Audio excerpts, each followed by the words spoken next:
Hello everyone and welcome back to the channel. I hope आप सब ठीक होंगे। आज का जो हमारा टॉपिक है that is MCQs on economic policies and development.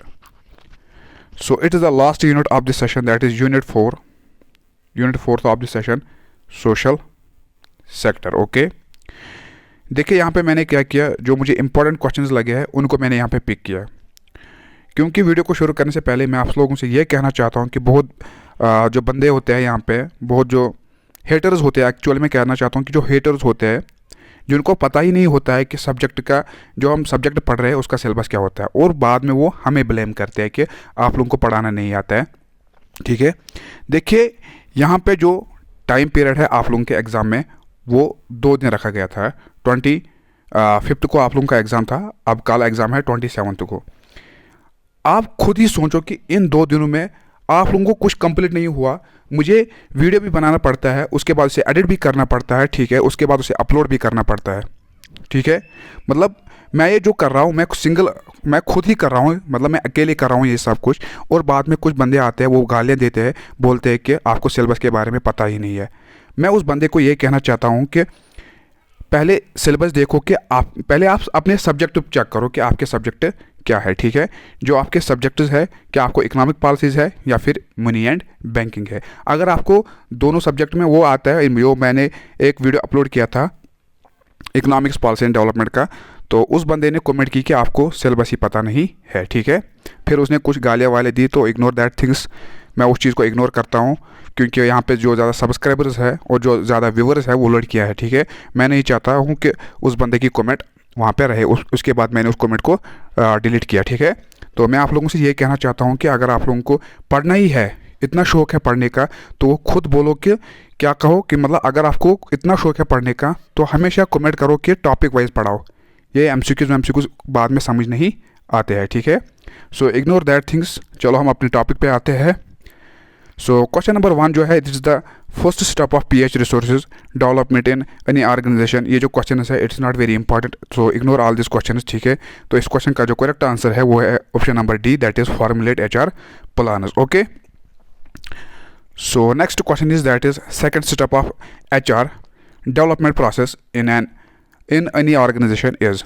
सो इस क्वेश्चन का जो करेक्ट आंसर है वो है option number A, that is identifying capabilities. तो देखिए मैंने पहले कहा ये जो क्वेश्चन है they are not the important. ठीक है, इतने इंपॉर्टेंट है ही नहीं ये, तो इस चीज़ को इग्नोर करो। ठीक है, तो हम यहाँ पे क्वेश्चन नंबर 6 से डिस्कस करेंगे। ठीक है, so question number 6 is the existing education policy was announced in. तो इस क्वेश्चन का जो करेक्ट आंसर है वो है option number A, that is 2009। तो इस क्वेश्चन में हमने ये बताना था कि ये जो एग्जिस्टिंग एजुकेशन पॉलिसी है इसे कब अनाउंस किया गया था। इससे अनाउंस किया गया था 2009 में। ओके, उसके बाद क्वेश्चन नंबर 7 पे आते हैं, that is after reviewing the education policy 1998 to 2010 white paper was published which became the basis for development of the new education policy. The white paper was published in. तो ये जो white paper था इसे कब publish किया गया था। Okay, तो इस क्वेश्चन का जो करेक्ट आंसर है वो है option number C, that is 2007। Okay, so next question is question number 8। According to education policy the free and universal education up to class 10th will to provide by. Okay, so कब तक इसे provide किया जाएगा, 2025 तक। Okay, option number D is the correct answer for this question. Next question is question number 9. According to education policy, the allocation for education would be dash of the national GDP by 2015. तो इस question का जो correct answer है वो है option number C, that is 12%. Okay, so next question is according to the new education policy 2009 the literacy rate will be enhanced to dash by 2015. तो इस question को ऑलरेडी हमने डिस्कस किया था कल के वीडियो में, तो that is 86%. Next question is English and mathematics are made compulsory from dash onwards. Okay, तो इस क्वेश्चन का जो करेक्ट आंसर है वो है option number A, that is class first. देखिए आप लोग बोलते हैं कि ये जो क्वेश्चन है ये नहीं आएगा एग्जाम में. अगर आपने 2016 बैच का जो पेपर हुआ था, ठीक है, अगर आप लोगों ने उस पेपर को देखा होगा तो ये जो क्वेश्चन था ये उसमें आया था। ओके, तो लास्ट ईयर क्वेश्चन की अगर हम बात करेंगे, जो लास्ट ईयर 2017 का पेपर आया था उसमें भी दूसरा क्वेश्चन, ठीक है, ये जो लैंग्वेज है, ठीक है, कथोरी कमीशन जो कल मैंने डिस्कस किया था, ये उसमें पूछा गया था। ओके, तो आप लोग बोलते हैं कि एग्जाम में नहीं आते ऐसे क्वेश्चन, तो पहले देखो ये जो आप लोग है, ठीक है, आप लोग 6th सेम की तैयारी कर रहे हो, आप लोग IAS की तैयारी नहीं कर रहे हो कि आप लोगों को इतना डीप पढ़ना है, ठीक है। अगर आप लोगों को इतना ही डीप पढ़ना है तो पहले क्यों नहीं पढ़ा। चलो छोड़ो ये सब कुछ। Next question is,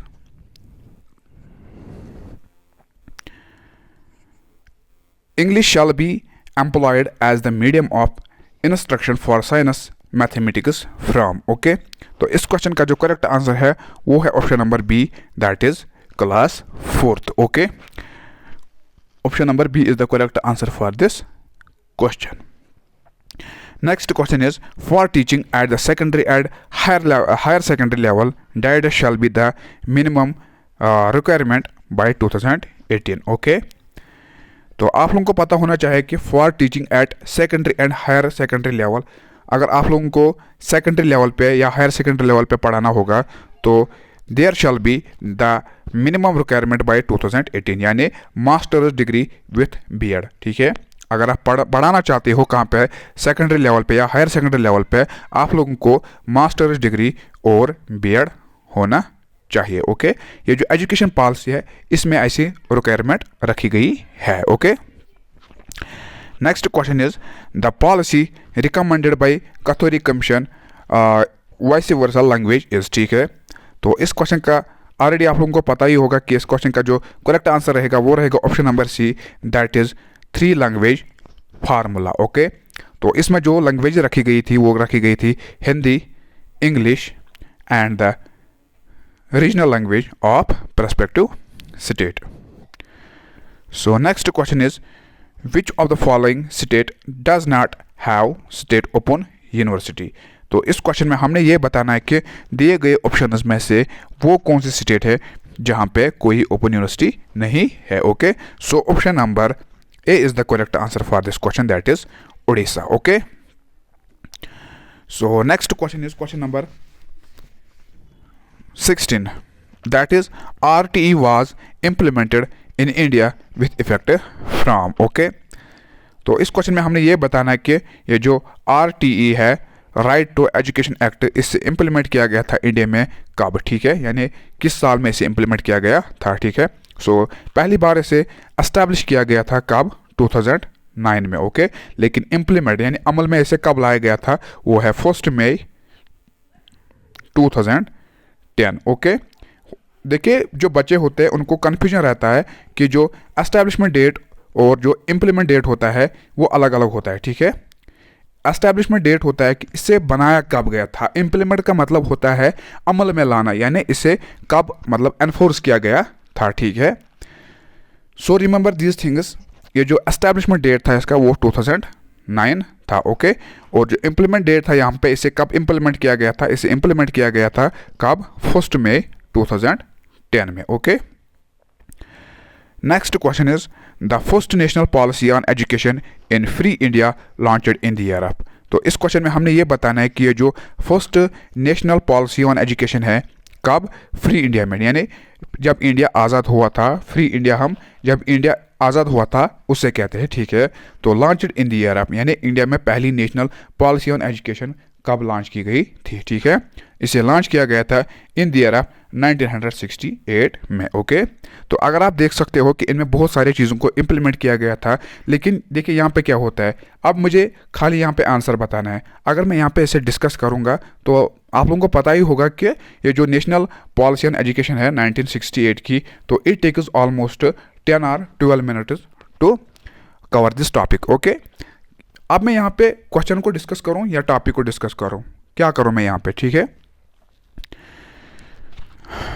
so next question is, according to 2011 census the overall literacy rate in India is about, so it is about 74%। तो सबसे ज़्यादा कहाँ पे देखने को मिलती है वो है केरला में। ओके, तो कम आपको पता ही होगा, सबसे कम जो लिटरेसी रेट है वो हमें देखने को मिलती है आंध्र प्रदेश में। Okay, so next question is why is Sharda act important in Indian context. Okay, तो इस क्वेश्चन में हमने ये बताना है कि ये जो शारदा एक्ट है why it is important in the Indian context. Okay, तो इस क्वेश्चन का जो करेक्ट आंसर है it is option number C, that is it prohibits child marriage of girls. यानी ये मना करता है कि आप सबको पता होना चाहिए कि जो चाइल्ड मैरिज ऑफ गर्ल्स है, ठीक है, इसे ये प्रोहिबिट करता है, इसे टोटली मना करता है। ओके, तो option number C is the correct answer for this question. Next question is operation blackboard program was introduced to improve. ये जो ऑपरेशन ब्लैक बोर्ड है, ये जो प्रोग्राम था ऑपरेशन ब्लैक बोर्ड, इससे इंट्रोड्यूस किया गया था टू इम्प्रूव, मतलब क्या इम्प्रूव करने के लिए? Teacher education, primary education, higher education या फिर सेकेंडरी एजुकेशन। तो इसे इम्प्रूव करने के लिए, यानी जो प्राइमरी एजुकेशन थी, इसे इम्प्रूव करने के लिए इस प्रोग्राम को लॉन्च किया गया था। Okay, so next question is the ceiling fixed by the Supreme Court for reservation for the socially and economically disadvantaged section is okay। तो इस क्वेश्चन का जो करेक्ट आंसर रहेगा वो रहेगा option number D, that is 50%। Okay, so next question is teacher education is considered as a technical education in. तो इस question में हमने ये बताना है कि ये जो टीचर एजुकेशन होती है इसे कंसिडर किया जाता है एज ए टेक्निकल एजुकेशन, लेकिन कहाँ पे इसे माना जाता है टेक्निकल एजुकेशन? क्या यूएसए, यूके, यूएसएसआर या फिर इंडिया? ओके, तो इस क्वेश्चन का जो करेक्ट आंसर है वो है option number A, that is USA में इसे माना जाता है technical education. Okay, so next question is for equality of education opportunities among women the constitution has provisions under. Okay, तो इस क्वेश्चन का जो करेक्ट आंसर है वो रहेगा option number D, that is all of the above. Okay, next question is, नहीं इसको यहां से बताना, ऐसे ही बताना है, ठीक है। देखिए, for equality of education opportunities among women the constitution has provisions under. तो इस क्वेश्चन का जो करेक्ट आंसर है वो रहेगा option number D, that is यहां पे क्या है, all of the above. Okay, part 4th is the correct answer, that is all of the above। okay,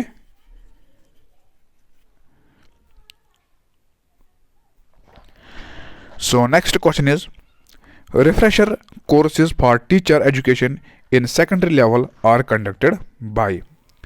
तो इस क्वेश्चन का जो करेक्ट आंसर है वो है option number A, that is to uncover and minimize barriers to learning. Okay,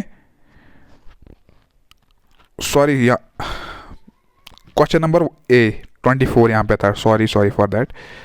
so refreshers courses for teachers, जो refresher courses होते हैं टीचर्स के, ठीक है, एजुकेशन इन सेकेंडरी लेवल, लेकिन कहाँ पे? सेकेंडरी लेवल पे, ठीक है। इसे कंडक्ट कौन करता है? इसे कंडक्ट करता है state institute of education. Okay, option number A is the correct answer for this question. So next question is the objective of inclusive education is. तो इस क्वेश्चन में हमने ये बताना है कि objectives of inclusive education. Okay, तो इस क्वेश्चन का जो करेक्ट आंसर है वो है option number D, that is all of the above. Okay, so next question is question number 26। The South Asia university is situated in the city of. तो it is situated in the city of, that is new Delhi। Okay, option number C is the correct answer for this question। Next question is Chancellor of विश्वा Bharti university. Okay, तो कौन है वो इसके chancellor? तो that is option number B, prime minister of India. Okay, so next question is Indian institute of advance study is located at. तो इस question का जो करेक्ट आंसर है वो है option number B, that is Shimla. Next question is which program has launched to prevent child trafficking and rescue children from person who try to engage them in begging, sexual trade and anti social activities. Okay, तो इस question को विच programme was launched, यानी कौन सा programme launch किया गया था government of India की ओर से टू प्रिवेंट चाइल्ड ट्रैफिकिंग, ठीक है, यानी बच्चों को बचाना, जो बच्चे एंगेज होते हैं किसमें? बैगिंग, बेगिंग क्या होता है, यानी जो भीख मांगते हैं बच्चे, आप लोगों को पता होगा कि जो रोड्स पे भीख मांगते हैं उनसे उनको बचाना, या सेक्सुअल ट्रेड, जो बच्चों का सेक्सुअल ट्रेड किया जाता है उनसे बचाना, एंड एंटी सोशल एक्टिविटीज़, यानी जिन बच्चों का इन्वॉल्वमेंट रहता है किसमें, ड्रग्स या किसी और अदर सोशल एक्टिविटीज़ में, ठीक है। तो कौन सा प्रोग्राम इसे लॉन्च किया गया था ताकि ये जो बच्चे हैं वो इनसे बच सके, ठीक है। तो इसका जो करेक्ट आंसर है वो है option number B, that is Muskan. क्या है, ओके। सो क्वेश्चन नंबर 30, यहाँ पे मैंने देखिए जो यहाँ पे 30 है ही नहीं, तो जो क्वेश्चन थे वहाँ पे वो मुझे बहुत ज़्यादा इंपॉर्टेंट नहीं लगे, ठीक है, दैट्स वाई मैंने उनको वहाँ पे अवॉइड किया, okay. So question number 53, mission Bhagirath ये क्या है, ठीक है। तो इस क्वेश्चन में हमने ये बताना है कि ये जो मिशन भागीरथ है ये क्या है, ठीक है। तो इस क्वेश्चन का जो करेक्ट आंसर है वो है ऑप्शन नंबर सी, ठीक है, यानी implemented in the state of Telangana to ensure safe and sustainable piped drinking water supply from surface water sources, ठीक है। तो मिशन भागीरथ ये जो था ये एक मतलब प्रोग्राम था, क्या प्रोग्राम था कि ये जो तेलंगाना स्टेट है, आप सबको पता होना चाहिए कि तेलंगाना 29th स्टेट बनी थी, जो कि सेपरेट हुई थी किससे, आंध्र प्रदेश से, ओके। तो ये जो मिशन भागीरथ था, ठीक है, तो ये जो मिशन था, ये मिशन क्या था, ये मिशन था implemented in the state of Telangana to ensure safe and sustainable piped, वहाँ पे सेफ एंड सस्टेनेबल पाइप्ड को इम्प्लीमेंट करना, drinking water supply from surface water sources. देखिए वहाँ पे जो वाटर सप्लाई उनको जानी थी, ठीक है, सेफ एंड सस्टेनेबल पाइप को वहाँ पे इस्तेमाल करके उनको यानी वाटर मुहैया कराना था, ठीक है। यानी implemented the state of Telangana, Telangana state में इन चीज़ों का इम्प्लीमेंट करना, यानी जो वहाँ पे जो सेफ एंड सस्टेनेबल पाइप को सस्टेनेबल पाइप्स को इम्प्लीमेंट करके तेलंगाना स्टेट को क्या करना, वाटर सप्लाई प्रोवाइड करना। तो ये क्या था, ये था मिशन भागीरथ, ओके। इस मिशन के तहत इनको इम्प्लीमेंट किया गया था, okay. So next question is India's first healthcare and wellness center under Ayushman Bharat योजना was inaugurated in, okay। तो इस क्वेश्चन का जो करेक्ट आंसर है वो है option number A, that is philately, okay, philately. No यहाँ पे क्या हो रहा है मुझे, option number A, that is Bijapur Chhattisgarh is the correct answer for this question. पता नहीं आज मेरे साथ क्या हो रहा है, दिमागी काम नहीं कर रहा है आजकल। उस बंदे ने मेरे को परेशान किया है गालियाँ दे के। So question number 54 is India's first health care. तो इस क्वेश्चन में हमने ये बताना है कि India's first health care and wellness centre, ठीक है, इंडिया का पहला health care and wellness centre under किस स्कीम, यानी किस स्कीम के तहत, ठीक है, आयुष्मान भारत योजना वाज इनाग्रेटेड इन। तो इसे इनाग्रेट किया गया था कहाँ पे, बीजापुर छत्तीसगढ़ में, okay. So next question is question number 55, the ministry of communication has recently launched a pan India scholarship program for school children called Deen Dayal Sparsh Yojana. The objective of this scheme is to increase the reach of, okay. तो इस scheme का M क्या था, इस scheme का मकसद क्या था, ओके। तो इस क्वेश्चन का जो करेक्ट आंसर है वो है option number A, okay. Option number A is the correct answer for this question, okay. So next question is question number 56, which one of the following is not an objective of प्रधानमंत्री कृषि सिंचाई योजना, okay. तो इस question में हमने ये बताना है कि विच one of the following is not an objective of प्रधानमंत्री कृषि सिंचाई योजना। तो इस क्वेश्चन का जो करेक्ट आंसर है वो है option number D, that is to protect farmers against crop failure due to natural climates, ठीक है। यानी जो फार्मर्स थे उनको बचाना था, अगर उनके जो कोई भी क्रॉप हो, ठीक है, अगर उसको नेचुरल क्लाइमेट की वजह से कुछ प्रॉब्लम आती है तो ये जो स्कीम थी, इस स्कीम के तहत वो उन्हें कुछ मतलब फंड्स प्रोवाइड करते, ठीक है, यानी उनका जो लॉस होता था उन्हें वो यहाँ पे चुकाते थे, ठीक है। तो इस स्कीम के अंडर उन्हें मतलब बहुत सारे बेनिफिट्स मुहैया किए जाते थे, okay. So next question is which one of the following statement about Nirat Bandhu scheme is correct. तो इस क्वेश्चन में हमने ये बताना है कि हमारे पास जो स्टेटमेंट्स है इनमें से वो कौन सा स्टेटमेंट है जो करेक्ट है निर्यात बंधु स्कीम, ठीक है।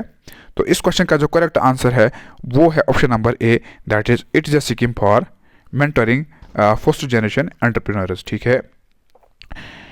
So question number 58 is which one of the following statement is about the Deen Dayal Upadhyay ग्रामीण कौशल्या योजना इज़ नॉट करेक्ट। तो अब हमारे पास जो स्टेटमेंट्स है इनमें हमें ये बताना है कि वो कौन सा स्टेटमेंट है जो कि करेक्ट नहीं है इस स्कीम के रिगार्डिंग, ठीक है। तो इस क्वेश्चन का जो करेक्ट आंसर है वो है option number A, that is it is a placement linker skill training program exclusively regular girls. So option number A is the correct answer for this question. Next question is the project under coastal breath scheme of the flagship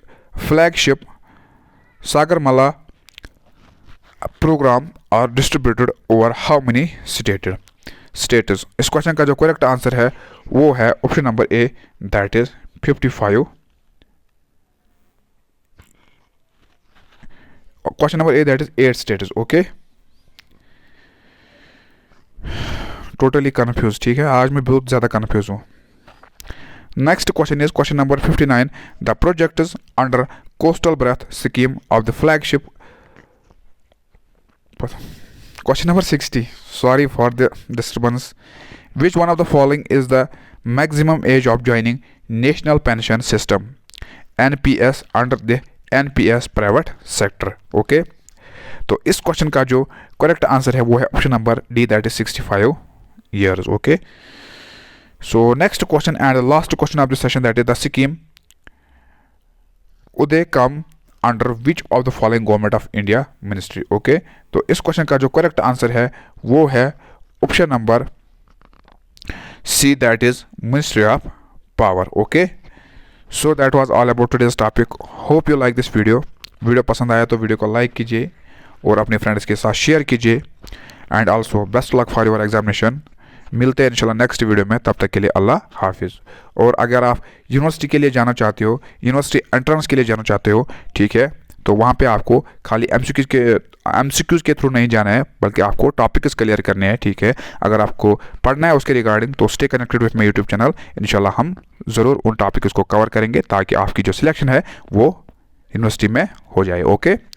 सो मिलते हैं इंशाल्लाह next video में, तब तक के लिए अल्लाह हाफिज़।